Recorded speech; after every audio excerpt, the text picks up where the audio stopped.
नमस्कार मंडळी, तुमचे पुन्हा एकदा एका नवीन व्हिडिओमध्ये खूप खूप स्वागत आहे। तर तुम्ही आपला आजचा थंबनेल बघितलाच असेल। तर आज आपण इडली पात्रामध्ये मिरच्या वापरून एक भन्नाट आणि झणझणीत रेसिपी तयार करणार आहोत। शिवाय एका व्हिडिओमध्ये दोन वेगवेगळ्या मिरच्यांच्या रेसिपी सुद्धा दाखवलेल्या आहेत, त्यामुळे व्हिडिओ कुठेही स्किप न करता शेवटपर्यंत नक्कीच बघा।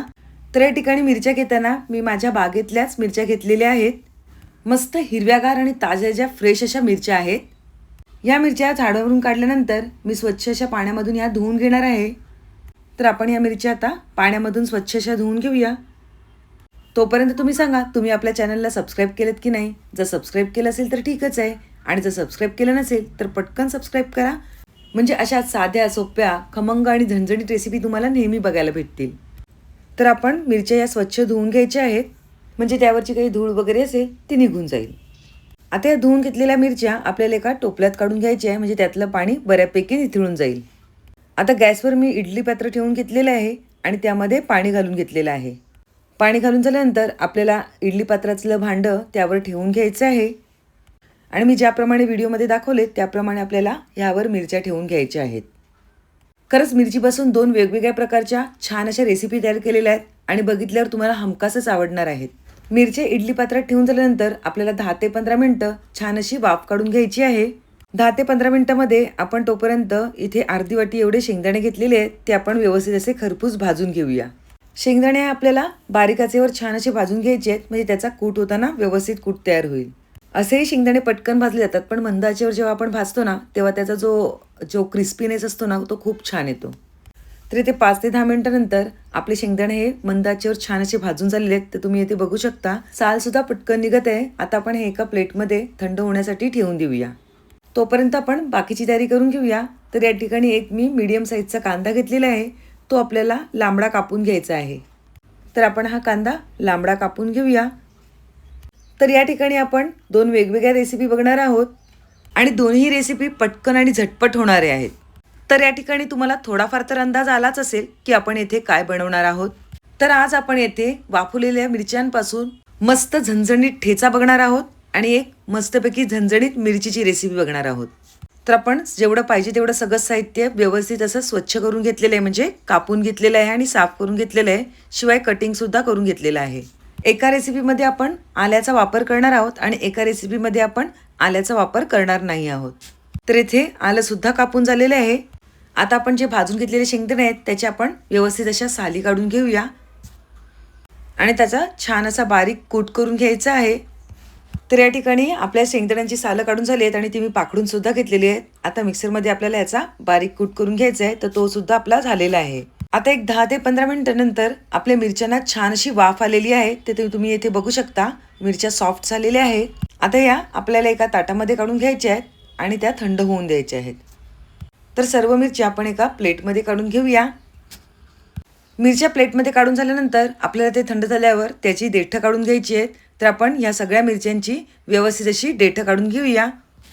मिरच्या वाफवल्यामुळे त्याची देठं ही लगेचच निघत आहेत, तर ती आपण देठं व्यवस्थितपणे काढून घेऊया। तर या ठिकाणी मिरच्यांची देठं सुद्धा आपली सगळी येथे काढून झालेली आहेत। आता ह्या मिरच्यांना आपण 2 भागामध्ये डिवाइड करून घ्यायचं आहे, म्हणजेच काय आपल्याला 2 रेसिपी बनवायच्या आहेत, ह्यासाठी आपण ह्या मिरच्यांना 2 पार्टमध्ये डिवाइड करून घेऊया।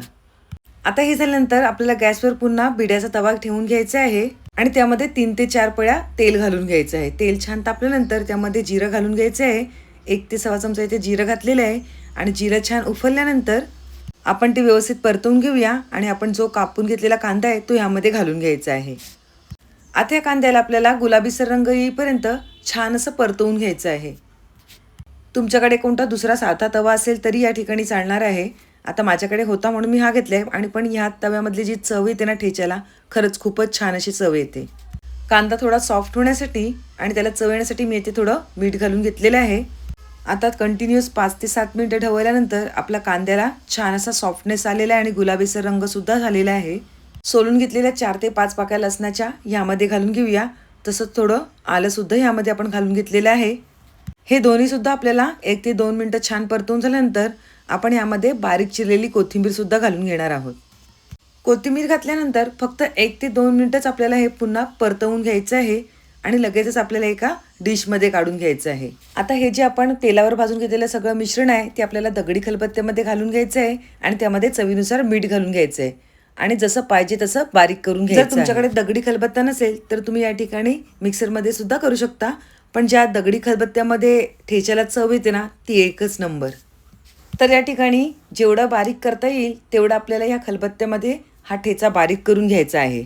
आपल्याला ज्याप्रमाणे जिकडून व्यवस्थित जोर देता येईल त्याप्रमाणे वरवंट्यावर जोर द्यायचा आहे आणि आपल्याला हा ठेचा छान असा बारीक करून घ्यायचा आहे. खरंच नक्कीच तुम्ही सुद्धा तुमच्या घरी अशा प्रकारे ठेचा करून बघा, एक नंबर चव होते.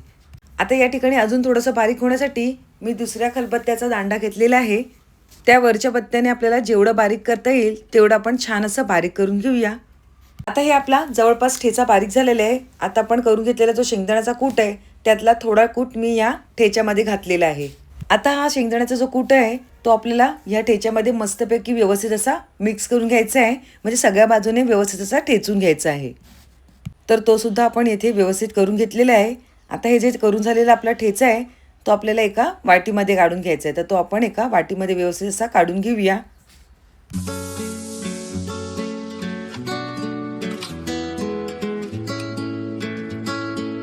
तर या ठिकाणी सगळा ठेचा आपला वाटीमध्ये काढून झालेला आहे. आता काय करायचं आहे, ठेचा काढून घेतल्यानंतर आपल्याला त्यावर एक लिंब पिळून घ्यायचं आहे. लिंब पिळल्यानंतर ज्या ठेच्याची चव येते ना खरंच खूप छान अशी चव लागते. तर येथे एका लिंबाची पाव फोड मी येथे पिळून घेतलेली आहे ठेच्यावर. त्यातल्या बिया काढून घेऊया आणि ठेचा पुन्हा एकदा व्यवस्थित मिक्स करून घेऊया. तर या ठिकाणी ठेचा आपला व्यवस्थित मिक्स करून झालेला आहे. खरंच भाकरीबरोबर किंवा चपातीबरोबर ह्या ठेच्याची चव एवढी भारी लागते ना, नक्कीच तुम्ही तुमच्या घरी करून बघा. तर या ठिकाणी आपली पहिली रेसिपी झालेली आहे. आता आपल्याला दुसरी रेसिपी तयार करून घ्यायची आहे. त्यासाठी आपण ज्या मिरच्या घेतलेल्या आहेत त्या मिरच्यांचे 2 किंवा 3 पार्टमध्ये डिवाईड करून घ्यायचे आहेत, म्हणजेच कापून घ्यायचे आहेत. तर त्या मिरच्या आपण 2 ते 3 पार्टमध्ये व्यवस्थित अशा कापून घेऊया. मिरच्या कापून झाल्यानंतर आपल्याला पुढची जी तयारी करायची आहे ती म्हणजे पुन्हा आपल्याला बिड्याच्या तव्याचा उपयोग होणार आहे. मिरच्या कापून झालेल्या आहेत. आता आपण गॅसवर तवा ठेवून घेऊया पुन्हा एकदा आणि त्यामध्ये 2 पळ्या एवढं तेल घालून घ्यायचं आहे. तेल छान गरम झालं की त्यामध्ये 1 चमचा एवढं जिरा घालून घ्यायचं आहे आणि या ठिकाणी जिरं छान फुलल्यानंतर आपण आबडधोबड ठेचून घेतलेला जो लसूण आहे, म्हणजेच खलबत्त्यामध्ये हा मी ठेचून घेतलेला लसूण आहे, तो आपण ह्या तव्यामध्ये घालून घ्यायचा आहे आणि तो सुद्धा छान असा परतवून घ्यायचा आहे. म्हणजे पूर्ण लसणाचा फ्लेवर आणि जिऱ्याचा फ्लेवर हा तेलामध्ये उतरला पाहिजे एवढं आपण हे व्यवस्थित असं मिक्स करून घेऊया. हा फ्लेवर जेव्हा त्या तेलामध्ये उतरतो ना तर म्हणजे आपल्या मिरचीची जी चव होणार आहे ना ती खरंच खूपच छान अशी चव होते. तर येथे आपलं 2 ते 3 मिनटं छान असं लसूण परतवून झालेलं आहे. आता आपण ज्या कट करून घेतलेल्या मिरच्या आहेत ना ते ह्यामध्ये घालून घ्यायच्या आहेत आणि पुन्हा 2 ते 3 मिनटं छान असं तेलावर परतवून घ्यायचं आहे. 2 ते 3 मिनटं मिरची कंटिन्युअस परतल्यानंतर आपल्याला ह्यामध्ये चवीनुसार थोडं मीठ घालून घ्यायचं आहे आणि आपण तयार करून घेतलेला जो शेंगदाण्याचा कूट आहे तो सुद्धा ह्यामध्ये घालून घ्यायचा आहे. आता हे सगळं मिश्रण व्यवस्थित एकत्रित एकजीव करून आपण ह्या तव्यामध्ये परतवून घेऊया. म्हणजे काय, ही मिरची छान अशी मिळून येईल आणि चवीला सुद्धा खूप छान लागेल. दोन्ही रेसिपी एवढ्या चवीला छान लागतात ना, खरंच पहिली रेसिपी सुद्धा खूप छान तयार होते आणि दुसरी रेसिपी ही सुद्धा मिरचीची खूपच छान तयार होते.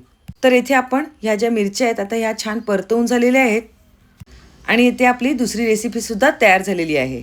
तर या ठिकाणी शेंगदाण्याला सुद्धा छान असा क्रिस्पीनेस आलेला आहे. आता ह्यावर सुद्धा आपल्याला 1 पाव लिंबाची फोड पूर्णपणे पिळून घ्यायची आहे. जेव्हा लिंब पिळून घेतो ना तेव्हा ज्या ठेच्याची किंवा मिरचीची चव आहे ना ती दुपटीने वाढते. त्यामुळे तुम्ही सुद्धा अशा प्रकारे ठेचा किंवा मिरची केली तिखट तर नक्कीच लिंब पिळून घ्या. तर इथे आपल्या मस्तपैकी भन्नाट दोन्हीही रेसिपी तयार झालेल्या आहेत. चला तर आपण आपल्या डिश सर्व करून घेऊया. आपल्या दोन्ही डिश सर्व करून सुद्धा झालेल्या आहेत. तर तुम्हाला माझी आजची ही रेसिपी कशी वाटली नक्कीच कमेंटद्वारे कळवा. रेसिपी आवडली असेल तर पटकन एक लाईक करा. तसेच तुमच्या फ्रेंड्स आणि रिलेटिव्हसोबत आपल्या या दोन्ही रेसिपींची लिंक शेअर करा. पुन्हा एक नवीन रेसिपी घेऊन येऊया. तोपर्यंत बाय बाय. थँक्यू.